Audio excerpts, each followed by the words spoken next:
How did the Mossad not know that October the 7th, we're 2 years on now, how could it have been that the biggest failure of its intelligence ever? It's definitely fruitful grounds for conspiracy. In my experience, it's very, very akin to 9/11.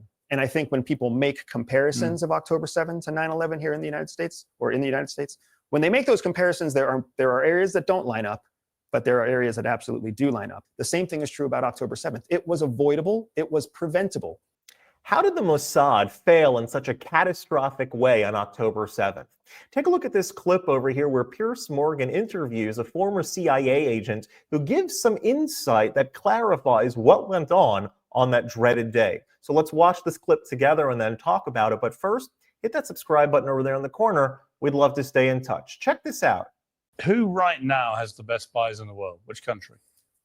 The best is a difficult word to answer because you have to think about who are the most effective? The most effective, I would argue, are Mossad, because Mossad has a very narrow threat against it, right? It really is only looking at Iran and Iranian proxies that threaten its eradication. That gives it the benefit of only having a small group of enemies rather than the whole world being an intel target.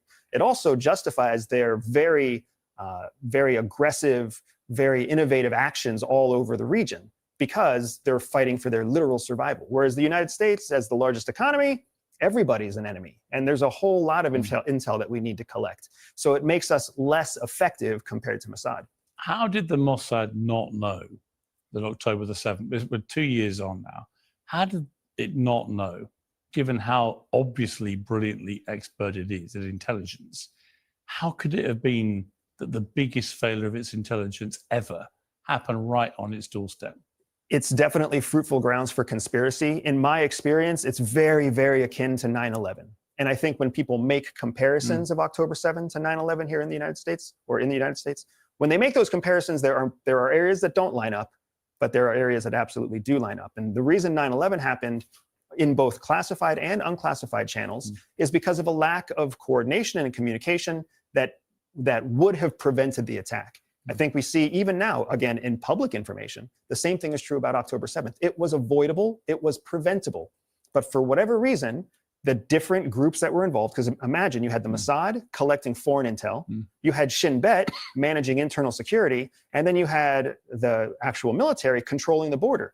All three of them, most likely, they report in different channels, they use different code words, they use different rules and regulations.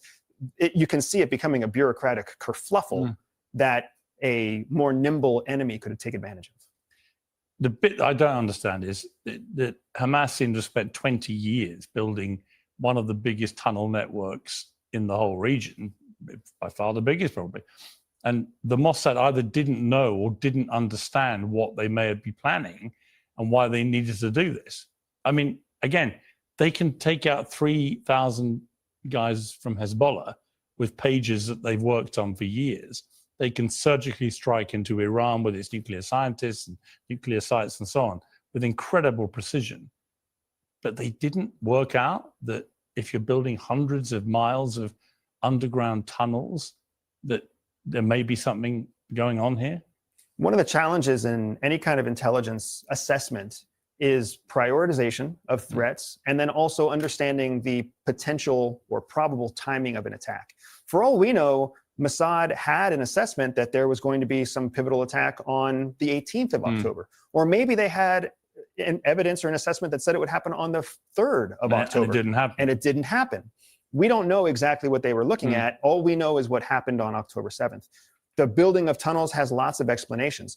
The building of tunnels is also an effective tool for a less threatening enemy, and I would argue Hamas, as threatening as they are, is still less threatening than a formal military. They use things like tunnels because it's something they can do that avoids imagery collection, it avoids airplane reconnaissance, it avoids pretty much anything unless there's a seismic intel source, a MASINT intel source nearby. When something really big happens, an October 7th, a September 11th, a Kennedy assassination, we want to assume that there's something bigger behind it. That's really what gets us. And even those that are in the, or typically see themselves as in the pro-Israel camp, want to know what happened on October 7th. How could there be such a big failure of intelligence? How could Mossad, how could all of the other agencies that are involved fail on such a catastrophic level?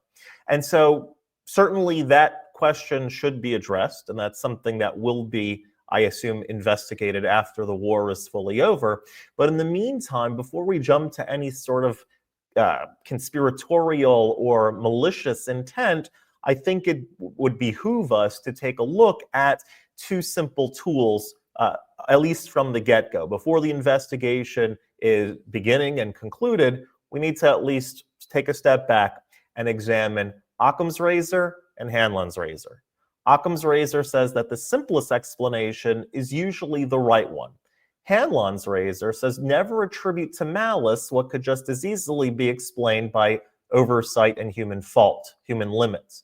Now, if you apply both of those to October 7th, the conspiracy theories evaporate. The simplest explanation, like was given here by this former CIA agent, the simplest explanation isn't that Mossad wanted this or allowed it or had some secret agenda. The truth is the same truth that applies to every democracy. Terror groups only have to get lucky once, but democracies have to get things right every single time.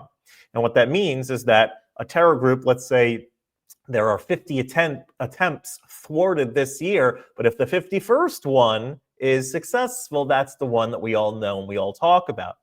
And so this is how you have things like the CIA missing 9/11, MI5 missing the London bombings. And here's the part that nobody wants to admit. If Israel had launched a preemptive strike based on partial intelligence, half the world would have accused them of warmongering. Right now, those same voices, right? Why didn't you do something sooner? Why didn't you act sooner? Why didn't you go into those tunnels and bomb them before they could do something? The hypocrisy is pretty unbelievable. We all know that if Israel would have preemptively gone in and blown up tunnels, that they would have been seen as the aggressor. So let's be clear. This wasn't an Israeli conspiracy. This was unfortunately a Hamas atrocity that was executed by terrorists who hid behind civilians and weaponized deception. So Hanlon's razor cuts away the malice, Occam's razor cuts away the fantasy, and what remains is reality, that intelligence can miss things, that evil never misses opportunities, and that's why this fight, clarity, truth, and moral courage matters when discussing it. If you like this content overall, hit that subscribe button over there in the corner. We'd love to stay in touch. Take care.